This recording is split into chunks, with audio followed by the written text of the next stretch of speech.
Assalamualaikum warahmatullahi wabarakatuh. Perkenalkan, nama saya Rizky Aida Musabaka. Saya mahasiswi Magister Hukum Universitas Islam Indragiri.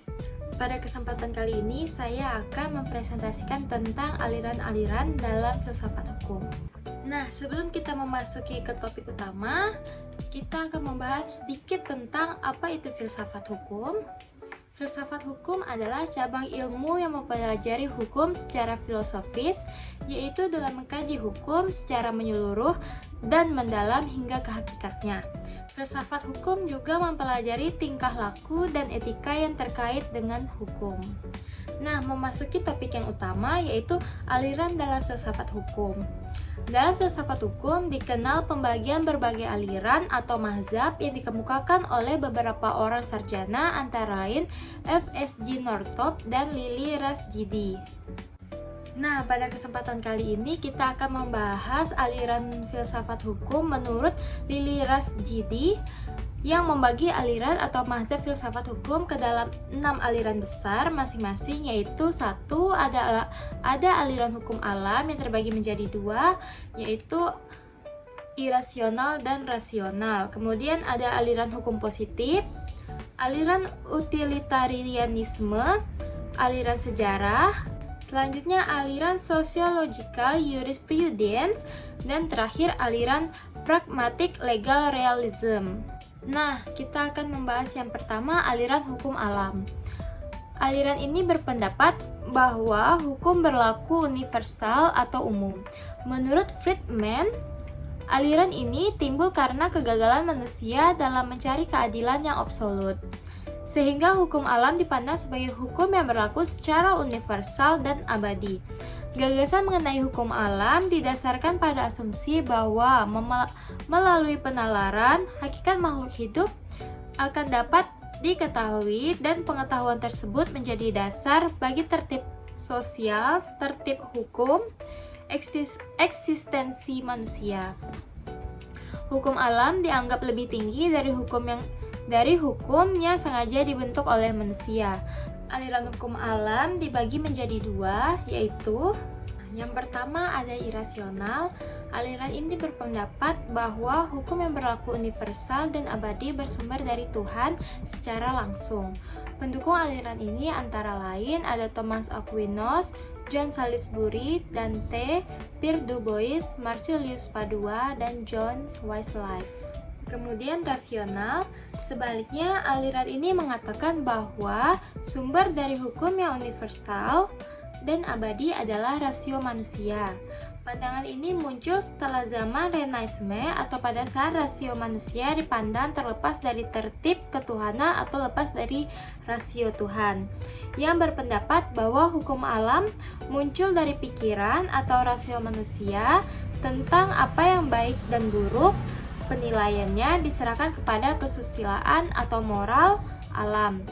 Tokoh-tokohnya antara lain ada Hugo de Groot, Christian Thomasius, Immanuel Kant, dan Samuel Pufendorf. Aliran hukum positif adalah aliran filsafat hukum yang berpendapat bahwa hukum yang tertulis adalah hukum tertinggi di suatu negara. Aliran ini juga dikenal sebagai aliran legitimisme. Beberapa ciri-ciri aliran hukum positivisme adalah hukum yang sah hanya dibuat oleh pihak yang berwenang seperti lembaga atau badan perundang-undangan. Kemudian, hukum dan moral harus dipisahkan secara tegas. Hukum yang berlaku dan hukum yang seharusnya juga harus dipisahkan secara tegas. Kemudian, ilmu hukum tidak membahas apakah hukum positif itu baik atau buruk, dan ilmu hukum tidak membahas efektivitas hukum dalam masyarakat. Aliran hukum positivisme muncul pada abad ke-80 sampai dengan 90 dan berkembang di Eropa kontinental, khususnya Prancis. Dalam aliran ini, pemikiran John Austin, Hans Kelsen, dan H.L.A. Hart sangat berpengaruh. Di Indonesia, aliran hukum positifme tidak dilepaskan dari nama Guillaume Ferdinand de Montmorillon. Nah, selanjutnya ada aliran utilitarianisme.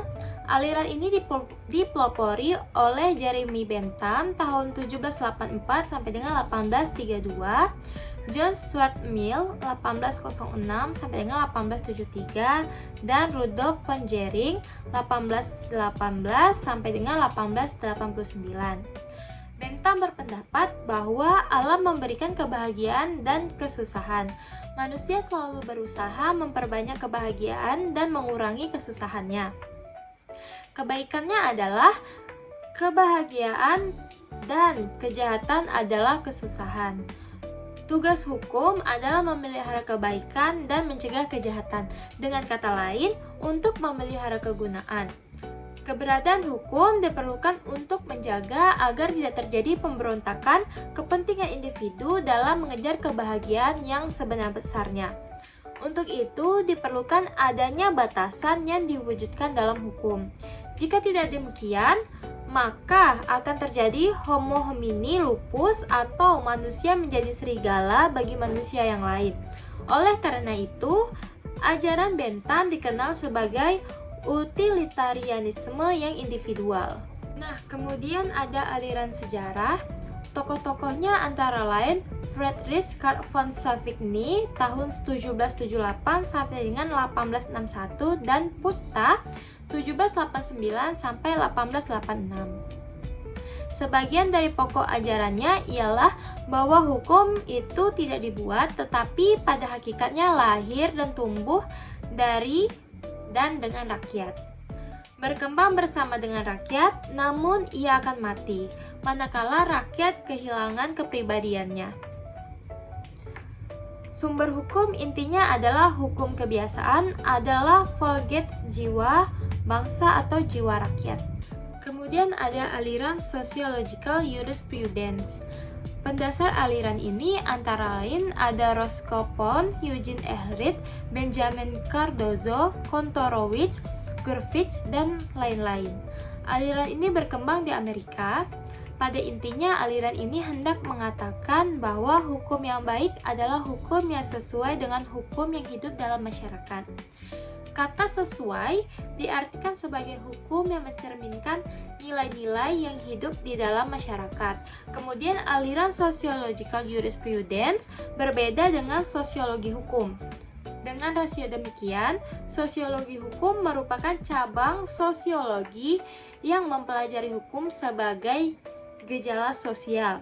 Sedangkan sosiologi jurisprudence merupakan suatu mazhab dalam filsafat hukum yang mempelajari pengaruh timbal balik antara hukum dan masyarakat dan sebaliknya. Sosiologi hukum sebagai cabang sosiologi yang mempelajari pengaruh masyarakat kepada hukum dan sejauh mana gejala-gejala yang ada dalam masyarakat dapat mempengaruhi hukum, di samping juga diselidiki juga pengaruh sebaliknya, yaitu pengaruh hukum terhadap masyarakat. Dari dua hal tersebut di atas, sociological jurisprudence dan sociological hukum dapat dibedakan cara pendekatannya. Sociological jurisprudence, cara pendekatannya bertolak dari hukum kepada masyarakat, sedangkan sosiologi hukum, cara pendekatan bertolak dari masyarakat kepada hukum. Nah, aliran yang terakhir ada aliran pragmatic legal realism. Salah seorang sarjana bernama Fred Matt membahas aliran ini dalam kaitannya sebagai salah satu sub-aliran dari positivisme hukum, sebab pangkal pikir dari aliran ini bersumber pada pentingnya rasio atau akal sebagai sumber hukum. Pendasar mazhab atau aliran ini ialah John Chapman, Gray, Oliver Wendell Holmes, Kurt Llewellyn, Jerome Frank, William James, dan sebagainya. Friedman juga berpendapat bahwa Roscoe Pound juga dapat digolongkan ke dalam pragmatic legal realism di samping masuk ke dalam sociological jurisprudence. Hal ini disebabkan oleh pendapat atau pandangan Roscoe Pound yang mengatakan bahwa hukum itu adalah a tool of social engineering. Nah, itu dia tadi beberapa aliran-aliran yang ada dalam filsafat hukum. Sekian presentasi dari saya. Assalamualaikum warahmatullahi wabarakatuh.